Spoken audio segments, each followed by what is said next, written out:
Hi friends, அஸ்ஸலாமு அலைக்கும். Welcome to மல்லி கிச்சன். எல்லோரும் எப்படி இருக்கீங்க? நல்லா இருக்கீங்களா? எல்லோரும் நல்லா இருப்பீங்கன்னு நம்புகிறேன். நானும் நல்லா இருக்கேன், அல்ஹம்துலில்லாஹ். இன்றைக்கி நம்மளுடைய சேனலில் என்ன ரெசிபி பார்க்க போகிறோன்னா, இறால் கிரேவி தாங்க. ஸோ இறால் கிரேவி என்னோடய ஸ்டைலில் எப்படி பண்ணலான்னு பார்த்துடலாமா? இப்போ வாங்க வீடியோக்குள்ளே போகலாம். ஸோ அதுக்கு என்னென்ன பொருட்கள் தேவையான பொருட்கள்னு பார்த்துடலாமா? ஸோ நான் இறால் எடுத்து வச்சுருக்கேன். சின்ன வெங்காயம் நல்லா தோல் சீவி எடுத்து வச்சுக்கோங்க. இஞ்சி பூண்டு விழுது 2 டீஸ்பூனுக்கு எடுத்து வச்சுருக்கேன். தக்காளி நல்லா குட்டியாக கட் பண்ணி எடுத்து வச்சுருக்கேன். 3 கொத்து கருவேப்பிலை, ஒரு பச்சை மிளகாய் காரத்துக்கு எடுத்து வச்சுருக்கேன். மல்லி இலை கொஞ்சமாக எடுத்து வச்சுருக்கேன். 1 டீஸ்பூனுக்கு மிளகாத்தூள், பட்டை மிளகாத்தூள், ஜீரகத்தூள் 1 டீஸ்பூன், மல்லித்தூள் 1 டீஸ்பூன். இது எல்லாமே இதுக்கு தேவையான பொருள். ஸோ எல்லாத்தையும் எடுத்து வச்சுக்கலாம். இப்போ வாங்க நம்ம எப்படி கிரேவி பண்ணலான்னு பார்த்துடலாம். ஒரு சட்டி அடுப்பில் வச்சுட்டு அதுக்கு தேவையான அளவுக்கு நீங்கள் ஆயில் சேர்த்துக்கோங்க. ஸோ நான் ஆயில் வந்துட்டு ஒரு குழிக்கரண்டி அளவுக்கு ஒரு 4 டீஸ்பூனுக்கு சேர்த்துருக்கேன். இப்போது நம்ம ஆயில் கொஞ்சம் ஹீட் ஆனதுக்கு பிறகு நம்ம உரித்து வச்சுருந்த வெங்காயத்தை இது கூட சேர்த்துக்கலாம். ஸோ உங்களுக்கு சின்ன வெங்காயம் கிடைக்கல அப்படிங்கிற பட்சத்தில் நீங்கள் வந்துட்டு பல்லாரி கூட யூஸ் பண்ணிக்கலாம். ஆனால் இதுக்கு நீங்கள் சின்ன வெங்காயம் போட்டால் தான் இன்னும் அந்த கிரேவி நல்லா டேஸ்ட்டாக இருக்கும், நல்லா ருசியாகவும் இருக்கும். ஸோ இப்போ நல்லா வெங்காயம் வதங்குது. ஒரு கண்ணாடி பதம் வந்துருச்சு. இப்போ இது கூடவே நம்ம கட் பண்ணி வச்சுருந்த தக்காளியையும் சேர்த்துக்க போகிறோம். ஸோ அதையும் சேர்த்துட்டு நல்லா ஒரு 2 நிமிஷத்துக்கு நல்லா வதக்கி விட்டுக்கோங்க. ஸோ இது நல்லா வதங்கட்டும், நம்ம வெயிட் பண்ணலாம்.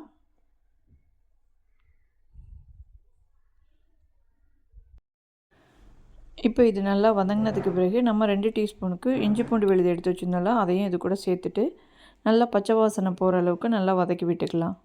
ஸோ இதையும் ஒரு 2 அல்லது 3 நிமிஷத்துக்கு நல்லா வதக்கி எடுத்துக்கோங்க. எடுத்துகிட்டு இப்போ இந்த ஸ்டேஜில் தேவையான அளவுக்கு உப்பு சேர்த்துக்கோங்க. சேர்த்துட்டு நல்லா வதக்கி விட்டுக்கோங்க. நல்லா வெங்காயமும் தக்காளியும் நல்லா வதங்கி வந்ததுக்கு பிறகு நம்ம இப்போ எடுத்து வச்சுருந்த பட்டை மிளகாய் தூளையும் இது கூட சேர்த்து நல்லா கிளறி விட்டுக்கலாம். ஸோ கிளறி விட்ட பிறகு இப்போ நம்ம இறாலையும் இது கூட சேர்த்துக்கலாம்.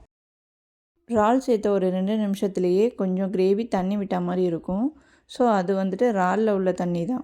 ஸோ அந்த தண்ணியிலேயே இறால் கொஞ்சம் நல்லா வெந்து வரட்டும். ஸோ நம்ம தண்ணி எதுவும் சேர்க்க வேண்டியதில்லை. இப்போது ஒரு பச்சை மிளகாவையும் சேர்த்துட்டு அது கூட கொஞ்சமாக கருவேப்பிலையும் சேர்த்துட்டு நல்லா அது மாதிரி வதக்கி விட்டுக்கோங்க. அடி எதுவும் பிடிச்சிடாமல் பார்த்துக்கோங்க. ஸோ அடுப்பை நீங்கள் கொஞ்சம் சிம்மிலேயே வச்சுக்கோங்க.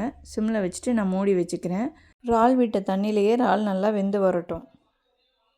ஸோ இப்போ 5 நிமிஷம் கழித்து நான் ஓப்பன் பண்ணி பார்க்குறேன். நல்லா தண்ணியெலாம் வற்றிட்டு அந்த எண்ணெய் மட்டும்தான் இருக்குது பாருங்களேன். ஸோ இறால் ஓரளவுக்கு வெந்திருக்கு. இப்போ இந்த ஸ்டேஜில் நம்ம எடுத்து வச்சுருந்த மசாலாவையும் இது கூட சேர்த்துக்கலாம். மசாலா சேர்த்ததுக்கு பிறகு ஒரு 1/2 டம்ளர் தண்ணி சேர்த்துக்கலாம். ஸோ தண்ணி ஜாஸ்தியாக இருந்துச்சுன்னா நம்மளுக்கு கிரேவி தண்ணி ஆயிரும். ஸோ அதனால் நான் வந்துட்டு 1/2 டம்ளர் அளவுக்கு தான் நான் தண்ணி சேர்த்துருக்கேன். உங்களுக்கு கிரேவி தண்ணியாக வேணும்னா நீங்கள் இன்னும் கொஞ்சமாக மசாலா சேர்த்துட்டு இன்னும் கொஞ்சம் தண்ணி ஆட் பண்ணிக்கோங்க. நம்ம வெங்காயம் வதங்கி வர அப்போது தான் நம்ம உப்பு சேர்த்தோம். ஸோ இன்னும் கொஞ்சம் உப்பு தேவைப்பட்ட மாதிரி இருந்துச்சு. நான் இன்னும் கொஞ்சமாக உப்பு சேர்த்துட்டு இதை நல்லா கிளறி விட்டு மூடி வச்சுருக்கேன். ஸோ ஒரு 5 நிமிஷம் கழித்து நான் ஓப்பன் பண்ணி பார்க்குறேன். இறால் நல்லா வெந்திருக்கு. ஸோ இந்த ஸ்டேஜில் நம்ம மிளகுத்தூள் ஆட் பண்ணிக்கலாம். ஆட் பண்ணிவிட்டு நல்லா கிளறி விட்டுட்டு ஒரு 2 நிமிஷத்துக்கு அந்த மிளகுத்தூள் ஸ்மெல் போகிற அளவுக்கு நம்ம மூடி வச்சுட்டு சிம்மில் வச்சுக்கலாம். 2 நிமிஷம் கழித்து நம்ம ஓப்பன் பண்ணி பார்க்குறோம். ஸோ தண்ணியெலாம் வற்றி நல்லா கிரேவி எண்ணெய் பிரிஞ்சு வந்திருக்கு. இந்த ஸ்டேஜில் நம்ம மல்லியில் தூவிக்கலாம். அவ்வளோதாங்க, என்னோடய ஸ்டைலில் இறால் கிரேவி ரெடி ஆயிடுச்சு. இந்த கிரேவி கூட லாஸ்ட்டாக நம்ம தேங்காய் பால் சேர்த்தா இன்னும் நல்லா டேஸ்ட்டாக இருக்கும். ஸோ நான் தேங்காய் பால் எதுவும் சேர்க்கலை. உங்களுக்கு விருப்பமாக இருந்துச்சுன்னா கெட்டியாக 1/2 டம்ளர் தேங்காய் பால் பிழிஞ்சு லாஸ்ட்டாக இதை சேர்த்து மல்லியில் தூவிக்கோங்க. அவ்வளோதாங்க, நம்மளுடைய ஸ்டைலில் இறால் கிரேவி ரெடி ஆயிடுச்சு. நீங்களும் ஒரு நாளைக்கு இது மாதிரி இறால் கிரேவி வச்சு உங்கள் வீட்டில் உள்ளவங்களுக்கு கொடுத்து நீங்களும் சாப்பிட்டு பார்த்துட்டு டேஸ்ட் எப்படி இருந்துச்சுன்னு எனக்கு மறந்துடாமல் கமெண்ட்ஸில் சொல்லுங்கள். என்னோடய சமையல் உங்களுக்கு பிடிச்சிருந்துச்சுன்னா என்னோடய சேனலை சப்ஸ்கிரைப் பண்ணுங்கள். உங்கள் ஃப்ரெண்ட்ஸ் அண்ட் ஃபேமிலிக்கு ஷேர் பண்ணுங்கள். Thank you friends. அஸ்ஸலாமு அலைக்கும். வேறு ஒரு நல்ல சமையலோடு சந்திக்கலாம்.